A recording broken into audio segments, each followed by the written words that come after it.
1901. The Aegean Sea. Official history says the ancient world had no complex machines, but the evidence tells a different story.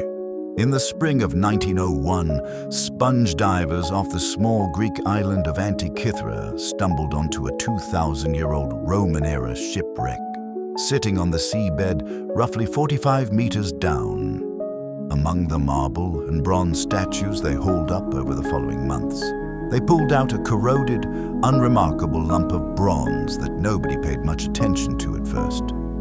It looked like little more than a rock encrusted with old metal. It sat in a museum drawer in Athens for years before anyone noticed it wasn't just scrap. When the lump eventually cracked apart on its own, researchers saw something impossible.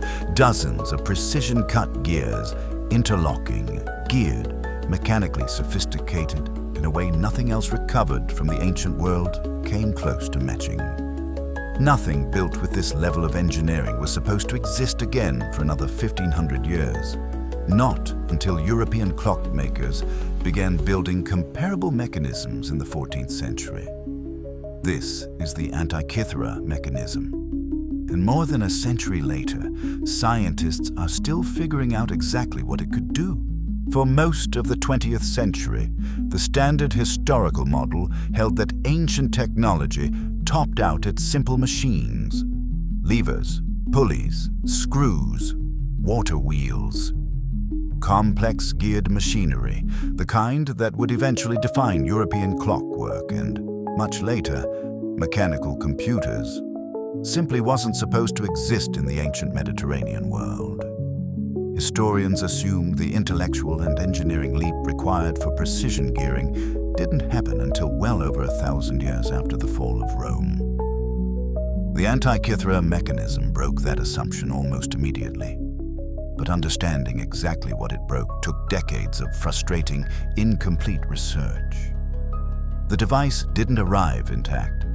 It arrived as roughly 82 separate fragments, corroded by 2,000 years underwater, cracked, missing large sections, with gear teeth barely visible beneath centuries of marine calcification.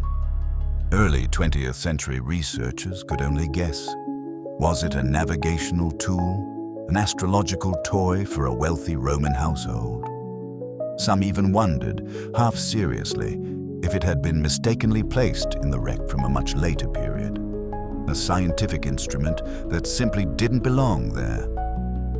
The bigger problem facing every researcher who touched it: how do you reverse engineer a machine you can't fully see, built by people who left no accompanying manual, with no surviving comparable device anywhere else in the archaeological record to check your work against? For decades, that question went essentially unanswered. The real breakthrough came from a technology the ancient engineers themselves obviously never had: X-ray computed tomography. Starting in the 2000s, an international research team including physicists, historians, and engineers used high-resolution CT scanning to look inside the corroded fragments without damaging them further, a method that had never been available to earlier generations of researchers working with the mechanism. The scans revealed gear teeth hidden beneath layers of corrosion, engraved inscriptions invisible to the naked eye, and internal structures that finally let researchers map out how the pieces actually fit together. What they found was a mechanism with at least 30 interlocking bronze gears, originally housed in a wooden case roughly the size of a large shoebox, with dials on both the front and back faces. Turn a hand crank on the side, and the gears would move a set of dials showing the positions of the sun and moon against the zodiac, the current phase of the moon, and, based on inscriptions decoded from the fragments, very likely predictions of solar and lunar eclipses years in advance, tracking a 19-year lunar cycle known to Babylonian astronomers. One dial on the back is even believed to track the 4-year cycle of the ancient Olympic and other Pan-Hellenic games, suggesting this wasn't purely an astronomical tool, but also something used to organize civic and religious life around a shared calendar. The sophistication of the gearing implies generations of refinement that historical written records simply never described in any surviving technical detail. Ancient writers, including Cicero, referenced similar bronze sphere devices attributed to figures like Archimedes, used to model the movements of celestial bodies.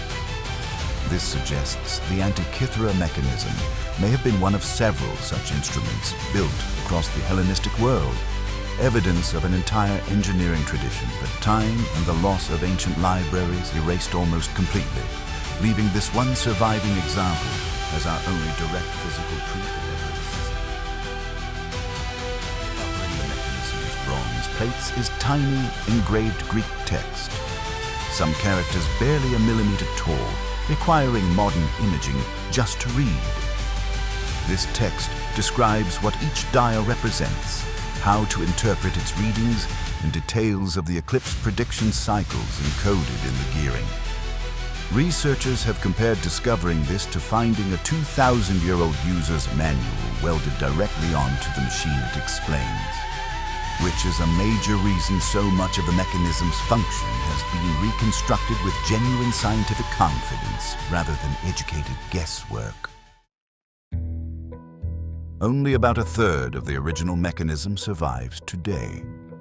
Ongoing research, including more recent gear tooth counting studies analyzing the exact number of teeth on partially damaged gears, continues to refine and occasionally revise theories about the device's full calendar functions. Some proposed features, including claims about tracking the visible planets, remained genuinely disputed among specialists, with competing reconstructions still being published. This isn't settled history.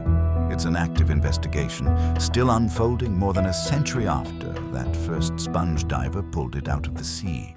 A corroded lump that almost got thrown away turned out to be one of the most sophisticated machines the ancient world ever built. And we only understood it once we looked closer, with the right tools, a full century after it was first pulled from the sea.